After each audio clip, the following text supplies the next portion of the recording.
15 years ago, I was asked by my English teacher to deliver a 1-minute speech for my English class. Now, back in those days, it used to feel terrifying to be coming on stage to deliver such a speech. Now, I came up in front of the stage, I came up in front of the class, and as soon as I came up in front of the class, this is roughly how it went out. Good morning, everyone.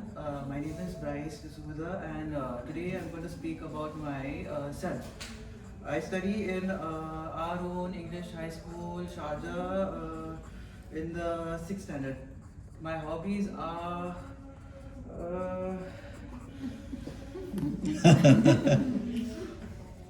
So you see, I had by-hearted my entire speech, that I forgot what came next.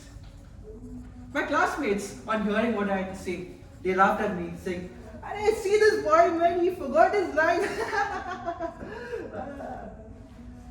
Well, I felt terrible and I could do nothing but go back to my seat. Years went by and the cycle just went on. I often came across these table topic type of contests and education competitions that were held in my school from time to time. And I often used to think at the back of my mind and wonder how these people have the guts to speak so boldly, so confidently, and that too without preparation. Little did I think that I was struggling from what I can refer to today as the mental block, and I was determined to overcome it. One day, casually, a family friend of mine mentioned to me something he refers to as the Toastmasters. Now, I was wondering at first what exactly this Toastmasters thing was all about. Was it a meeting where each member gets a piece of toast to eat? Or is it the club where they train all the people who deliver toast at the weddings? So with this curiosity, I decided to go and attend a Gavel Club meeting with my dad, and if I can recall, the Keeti restaurant in Sharjah. So when I came at the venue, I was totally amazed when I saw that site.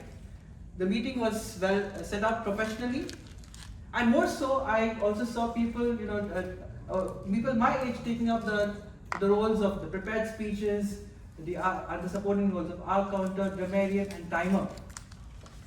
But there was one particular role that fascinated me the most, and the segment, and that was the table topic segment.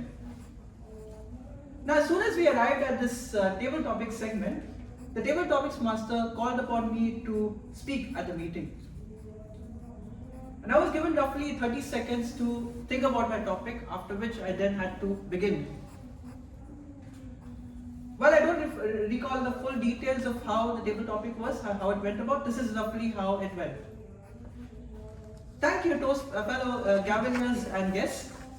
Good evening, fellow guests and Gaveliers. Toastmaster Kirtana has given me a great topic. Time and tide waits for none.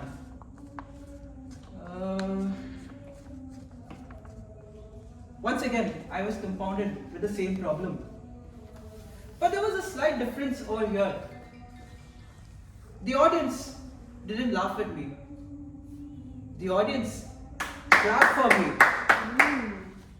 This small gesture was enough to keep me going again and again and again. And so I did attempt the table topic segment alternatively for at least 5 or 6 times. It was only until my 7th or 8th attempt when I started to notice the difference. Now, what was the difference? By attempting the table topics again and again and again continuously, I had unknowingly rewired my brain. I started to focus more on the internal flow of the conversation in my mind when delivering that table topic speech. So this allowed me to focus on my delivery better and deliver the table topic much better. Also, I started to be aware of the filler words, the use the ahs, the ums, the ahs, and reduce them every time when I gave a speech. And finally, I also reaffirmed myself positively and told myself that, Bryce, you can do it. You are a great speaker. Through this self-affirmation and positivity over time, I turned what was considered to be one of my greatest fears, that is standing in front of the public and facing an audience, into one of my greatest talents. So, if Bryce can rewire and reclaim the stage, why can't you? Over to you, Toastmaster. Great.